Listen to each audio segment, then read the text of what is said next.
All right, you're watching the Mike Nelson Show. I want to thank everybody who's already liked and subscribed to the channel. We've had a lot of cool interviews, have over 400 subscribers. So if you haven't subscribed already, make sure to subscribe. Today, I got a very special guest. I got an author today. First time I interview an author. Got Martin Popoff. How you doing today, Martin? Doing good, Mike. Looking forward to this. All right, so tell me about yourself. You've always liked rock and roll music. When did you first, start listening, to this kind of music, rock and roll, hard rock? When did it all start off for you? Wow. So I'm 59. So I would say about 1969. So 6 years old. You joined the Columbia Record Club thing, and I remember it was CCR, Three Dog Night, Steppenwolf, and not particularly heavy things, but I noticed that gravitated towards the heavy stuff, whether that's John Fogerty's voice or the way Three Dog Night looked, or Steppenwolf's voice, and a little bit of heaviness in there, right?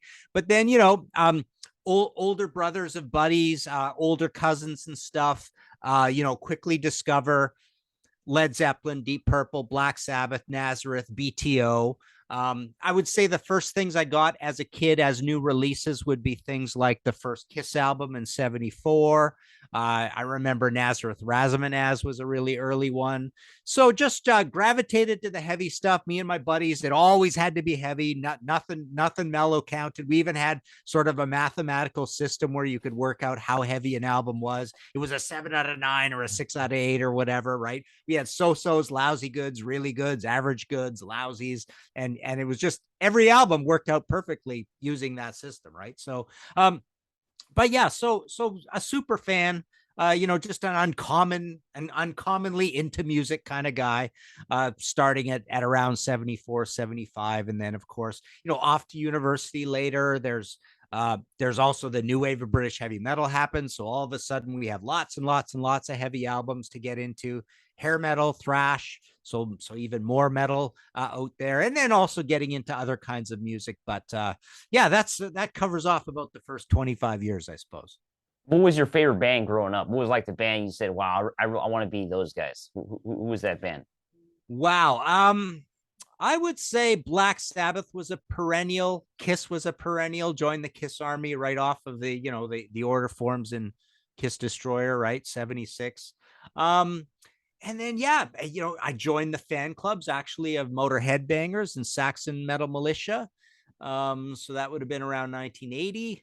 But I do recall the band we thought was the best was basically that wiped the floor with everything from before was Judas Priest with Sad Wings, right? So 1976, we would have been 13 years old, me and my buddies. I remember hearing that album and just realizing this is probably the biggest improvement in all of hard rock, since 1970, since the beginning.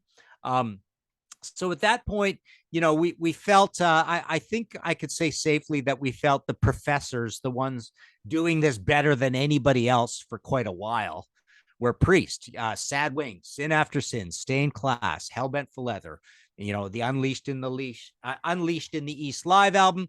But by the time you get to British Steel, they become kind of like we always were a little angry at that album, consider it their first Kiss album. So at that point they became Mortals again. But basically from 76 through to 1980, the ones with the smarty pants metal band was Priest. So tell me, you grew up in the 70s, disco got pretty big in the late 70s. Did that bother you? The whole disco movement. Do you think it kind of messed music up forever? You know what? Oddly, I've never been asked that question. It's an interesting question because if I think about it, it wasn't disco we were most mad at. It was Foreigner and Styx and Loverboy. It was the stuff that was, in our wheelhouse a little bit, but we were always ticked off at those bands because they were all going platinum and multi-platinum effortlessly. They were all over the radio, and it ticked us off that our slightly heavier bands weren't doing as well as those bands. So those are the ones we always had it in for, even more than disco. What about the early 80s, like the new wave rock? Were you into that kind of stuff, like the Flock of Seagulls? What do you think about that? I always think it's very pop influenced. It's like the first time we really saw rock being commercialized, of course, for MTV and all that. So what's your thoughts on that? Yeah, well, okay. So I would say we were definitely fans of heavy punk, so that's the late 70s, and then fans of post-punk, which is more of an English version before you get to what you just mentioned. So that's more like 80 to 82. Big prog fan at that point as well, so 70s prog and 80s prog. Not so much what you just talked about is what they call the new romantics scene more than anything, right? A lot of synthesizers and stuff like that. So no, not into that. But starting to be into, what would you say? So more, uh, you know, warming up to classic rock bands that weren't that heavy of that time or started in the 70s. So into the Who, for example, at that point. But yeah, Yes, and Genesis and all that. So yeah, I would say an open mind to the things that we liked from all different genres, but that specific one you mentioned, almost nothing at all. When do you think rock and roll became corporate? Wow. That's an interesting question. I would say it kind of always was. And it was even seedier early on. It was more like corporate, wild, wild west corporate and the mob and all that kind of stuff early on, and just getting flagrantly ripped off. But it became sort of stratified. I think one thing that people do cite is the rise of the rock concert as big business and festivals, and getting that business all sorted out. Even the rise of PAs, so you could have those things, right? Vocal PAs and whatnot. So yeah, I suppose it got to be even bigger business when you started having real big blockbuster albums, like Eagles Hotel California and Fleetwood Mac Rumors. So you started getting these albums, before there was even platinum even came late, but diamond came even later. But you got to see some real blockbusters happening. Michael Jackson Thriller, Back in Black, the first Van Halen album. So I guess it got to be really big business at one point. I guess there's little signposts along the ways, right? So MTV is another big signpost along the way, when videos became super big. And I suppose the business expanded year by year by year. And so it was just gradually always getting more corporate. There were a few years that were considered kind of recession years, like 1979, for example. And then there were just recessions out there in society. Early 80s, the mid 90s was a recession as well. But yeah, I can't point to one thing. It just got bigger and bigger and bigger. And then every time it gets bigger, there has to be new business practices put in place to deal with the bigger thing. So when did you start actually writing, like writing for a hobby? All writers, we just start off writing, just to pass time, and then later becomes, our job. But when did you start like writing? Yeah, very specific there. So the first thing I did was an independently released book of record reviews, Riff Kills Man, 25 Years of Recorded Hard Rock and Heavy Metal. That was 1993. So started writing that about 1990. And, the idea there was just to write record reviews, to put all of these, this guy went to this band and this guy went here and these guys produced this, just to organize this massive, crazy amount of heavy. So that was like 1942 record reviews, right? So I wasn't writing for any magazines or anything yet, but right when that book came out is when I had now moved to Toronto, so was in the big city. Met Drew Masters from Meat Magazine here in Toronto, so that was a big metal magazine, and then Tim Henderson from it started out as Timbits and then became Brave Words and Bloody Knuckles. We kind of started it together on my photocopier. And he was running the biggest flagship heavy metal department in all of Canada, right at the busiest intersection of all of Canada, Yonge and Dundas in Toronto. And so he was doing that and started this magazine. And as soon as he started the magazine, that's when we started interviewing people. That's my first time. So I arrived at it pretty late. Tim and Drew had been doing this for about 5 years or something before that. And then that book got reissued through a publisher. And then I just started working on book after book. And then I was kind of good for 7-8 books a year, most years. And now I'm up to 115 books. And all along the way, it's been, Brave Words, other magazines, other websites, all along the way, liner notes, bios for bands, all that sort of stuff. So basically, the calling it a rock journalist thing started in '94. Let's go a little bit back to the early 80s. Of course, you were in college then. It was a big time for heavy metal. New wave of British heavy metal was starting to take off. Metallica had their first album in '83. What can you tell me about that time? I missed it. I'm only 26. So what can you tell me about the '80s and heavy metal? Wow. Well, the great part, the magic part was, so I was in a small town, Trail, BC, which is in British Columbia, 10,000 people right on the border with America. The place we would go to buy records all the time, our Shangri-La, was Spokane, Washington. And there were great head shop record stores. There's like Strawberry Jams, Magic Mushrooms, Eucalyptus Records. So we would go on trips there, sometimes hook out of school, go down there, or weekends, or with family trips or whatever, and load up on, when I say load up, maybe 8 or 9 records at the most, kind of thing. Like, we wouldn't go too crazy. But basically, that's where you would get Sounds magazine, and then Kerrang came out. But you'd get all these imports, not sealed, but they're in the big thick plastic, $9.99 or $8.99, like couple bucks more expensive than usual, right? Than what you pay for domestic. So they'd get in all the import new wave of British heavy metal, the singles, the patches, but mainly, like, you'd be almost as excited to get a copy of Sounds magazine, for example. So Sounds is the precursor to Kerrang. Kerrang comes out in '82. So buying all that stuff was the most magical time of getting records, getting all those UK imports, right? Going to Spokane and getting imports. And then I was off to university in Vancouver, and it continued there. You'd have the same shops and get the same kind of stuff as time went on. Then thrash and all that comes out. It's not really, it's a new music, but it doesn't have the same, all enveloping sort of culture to it that all this stuff from the UK, 3,000, well, actually 3 plus 3, so 6,000 miles away, had. It was buying American copies of things or Canadian copies of things. It was a scene that was, a little bit of San Francisco and LA and New York and Canada and kind of all over the place, right? But yeah, so that was a cool time as well. But never as cool as the new wave of British heavy metal, because there was thrash, right? There was thrash, but almost as important as thrash really to us as kids was the birth of hair metal too. So at the same time, you were finding these very, very few thrash albums. There weren't that many, right? At the same time, you were getting Doc and Quiet Riot, Twisted Sister, Rat, Great White, that kind of stuff.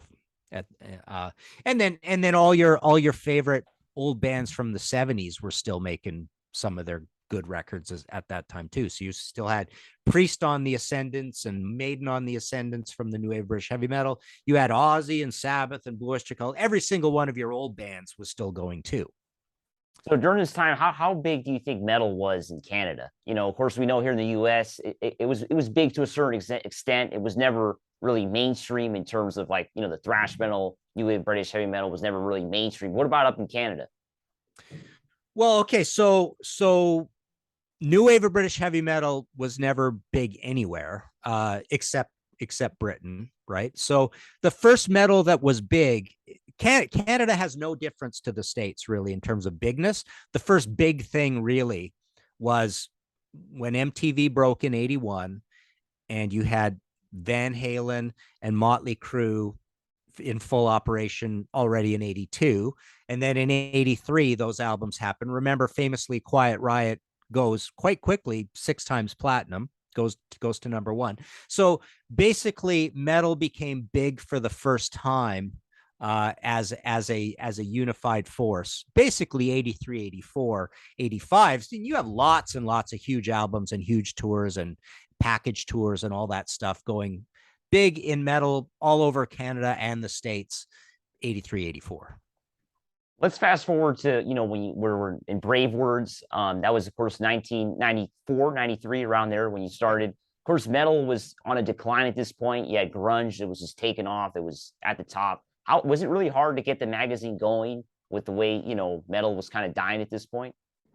Well, the magazine was constantly on a slow upward trajectory. It just never got huge, and it wasn't an explosive big thing. And you're right, it was a bad time to be in the metal industry. So I think everybody got an ingrained feeling that we're all practically doing this for free or for very little pay, or for just getting the free material and getting, to meet our heroes and talk to them on the phone and all that stuff. So I think at that time it was born into all of us that this is a low pay thing for all of us, right? And all the metal bands, of course, were all, a theme of all the interviews was they were all complaining about how metal wasn't very big and we can't make a living. And most of our favorite bands that we were dealing with during that time were all bumped down to a minor label. None of them are on their major label deals anymore, so there was that. But you did have, you still had, even though nobody was making any money, you still had a thriving, a prolific metal scene, because you had the rise, like our bread and butter throughout all those years. So we were a print mag from 94 to 2008. Our bread and butter through all those years was Century Media, Relapse, Nuclear Blast, Metal Blade. These labels were just pumping out stuff all the time. SPV. You eventually had the Stoner Rock labels. Well, actually, the Stoner Rock labels wasn't eventually, it was right away. It was like 95, 97. You had the birth of or the ascendance of like Meteor City and what's Frank Kosic's label called? I'm drawing a blank. But Rise Above and all. So you had a Stoner Rock scene. You had a black metal scene. Although that usually that quickly fell into your Century Medias and Nuclear Blast and stuff. You had Earache Records.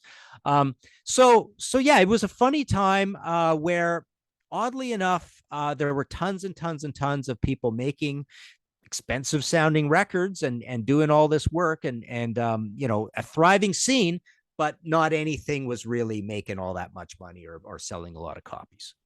So, journalism and media was a lot different back in the 90s. We still had CD stores, bookstores. Do you think your career took off at the perfect time, kind of the last era for this kind of media where people buy magazines and, go to a bookstore and check out a book? Do you think your career took off right at the perfect time? Well, okay, so magazines definitely, because magazines are extinct now. Books, Mhm. oddly enough, books are the same now as they were in the old days. Weirdly enough, like ebooks didn't absolutely decimate print books. Having said that, when I started in books, it's a hockey stick, right? Because there are way more. It's just regular that almost every heavy metal guy has written his own autobiography, or bands have had biographies on them. So there's a lot more metal books than there were in the old days. But the book industry is literally kind of the same as it's always been, which is maybe surprising to some people. But of course, magazines are gone. Um, CDs are essentially gone. So yeah, we were at the right time to get all sorts of like free product, like a lot of physical product. We were constantly getting stacks and stacks and stacks of CDs all the time. But we used to grouse that we were not at the right time because we weren't getting, you think of all the guys who had been there since the vinyl days getting all free records. Well, we were getting all free CDs, which was nice. But you also kept hearing about the rosy days when people would get sent on, junkets on trips and stuff. And Tim and Drew both had a little bit of that. Having started in like 88, say, up to 93, when metal was maybe still big and there were a lot of CDs being sold all the time. Well, there were a lot of CDs through our time too, just not metal CDs. But they do have their stories of being sent on cool junkets, right? Being flown to London to sit in a boardroom and listen to the new Iron Maiden album or something like that, and maybe meeting the band. Sometimes yes, sometimes no. But Tim went on, probably a good dozen of those trips. You said something interesting about selling books. You said it's basically the same today, even though we have a lot less bookstores. Why do you think that is? You think people just still like buying books, or they just buy books online now? Because before we had a lot more bookstores, a lot more places to go, maybe check out a book and read a little excerpt from it, and then maybe buy it. How do you think people find books now, or how does the market work? Yeah, you're right. I mean, retail outlets for books are different, but they still print the same amount of books. It's just that Amazon won, I guess, is kind of the thing. Plus, most big cities have the big huge bookstores that do a pretty good job too, right? But you're right, there's less bookstores, there's less indie bookstores. They're still around. It's but yeah, I think that business stayed more stable than those other businesses. And why do people get books still? I suppose it's still not a very expensive proposition. It's something that gets your face away from the phone or the PC, so it's resting your eyes. Spending those hours reading. Most people I think would rather read off of a page just to give them that variety, rather than read ebooks. I mean, ebooks are a thriving business. They just didn't take over the way everybody thought they would. So in the past 20 years, you've written many biographies: UFO, Dio, Rainbow. I said Dio again, to name a few. What's your favorite one out of all of them? My favorite one is three kind of together. These ones that I had to write and do reviews of every single song by a band. So I've done Led Zeppelin, all the albums, all the songs, Clash, all the albums, all the songs. And my brand new book is called Lively Arts, The Damned Deconstructed, where I wrote reviews of every single Damned song. I really like that because it's a neat, thorough, scholarly way to go through a catalog. I also really like this book I did called Who Invented Heavy Metal, which is 120,000 words. So it's a pretty long book, and it ends in 1971. So it's Wow. literally the history of heavy metal up to 1971 in a big fat book. So that's kind of cool. That was a really thorough sort of exercise as well. And then for the straight biographies, the Blue Oyster Cult one was really entertaining because those guys are really entertaining. The stories behind the songs are the most satisfying stories behind the songs, and that one is a perennial seller for my publishers. So yeah, a lot of them were a lot of fun. What was the toughest one to write? Maybe the toughest one to get interviews for. What was the toughest one? Wow. So I did a book called Satisfaction: 10 Albums That Changed My Life for Goldmine. It's a Goldmine column that we turned into a whole book. And anytime you have to go out and find rock stars and convince them to talk to you is a pain in the butt. And that like, I sent out so many requests. You would think it would be such an easy, fun little interview. It'd take like 7 or 8 minutes, right? But it was so hard getting answers from rock stars. You would basically get ignored. Like, you never knew if you were even getting through to them, right? So anything where you have to rely on other people is the pain in the butt kind of book to write. Those are the worst.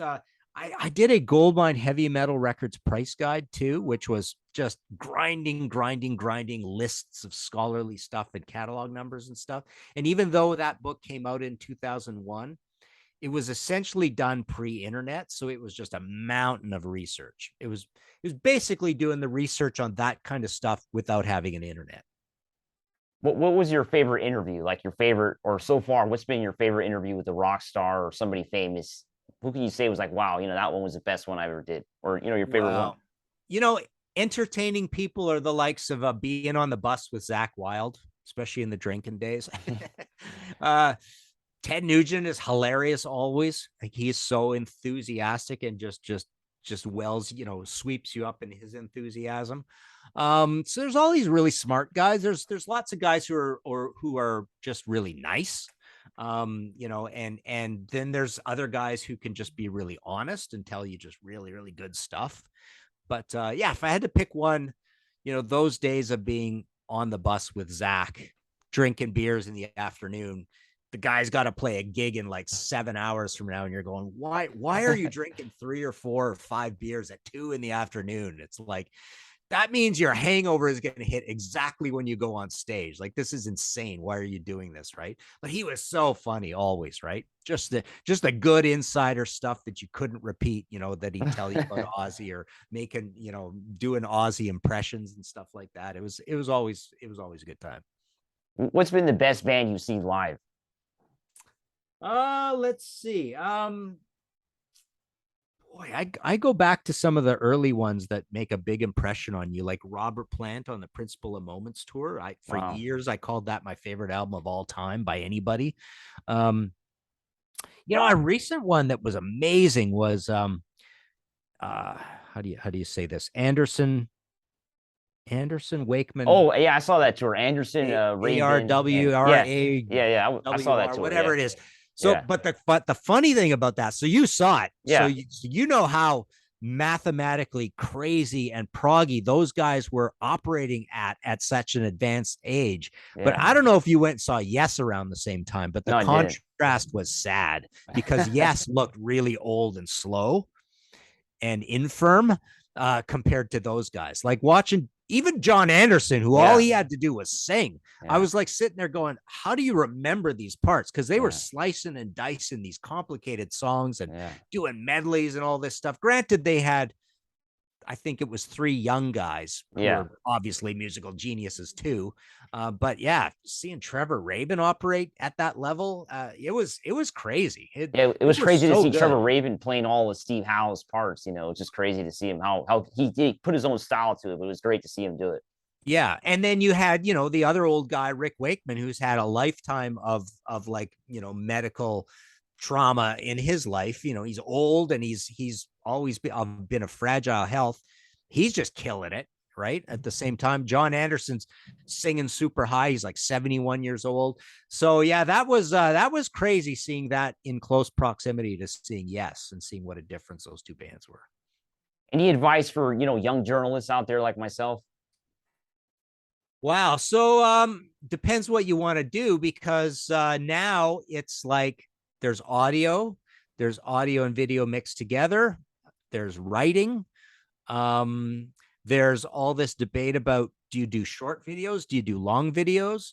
How much editing do you do? Go out and learn editing. So all these things that we didn't have, back in the old days, right? I'm participating in that stuff now too, but I don't know how to edit anything. I just let other people edit things, right?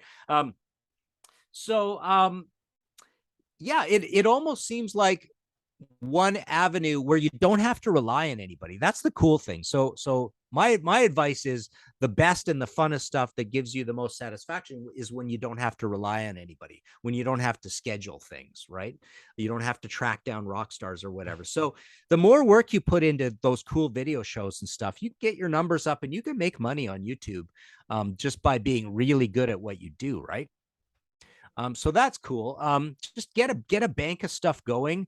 Rock stars now, there's more than ever. We just hear about how hard it is to make money out there and how hard it is for these rock stars to get seen. So I think rock stars probably are a heck of a lot more amenable to saying yes to getting interviewed than they might have been in the old days too. And frankly, most of the stuff where you actually do go out and get a rock star, that's where you get your better numbers anyways, because those are the stars of this whole show, right? So yeah, just be aggressive in going out and getting those interviews and just doing a good job, doing your research, doing cool editing, putting in images and stuff like that, and the stuff will, you'll probably be successful. All right, I want to thank you for coming on the show, Martin. It was great talking to you, and I want to thank everybody who's watched the show today. All right, well, thank you, Mike. This was fun. All right, stay heavy, everybody.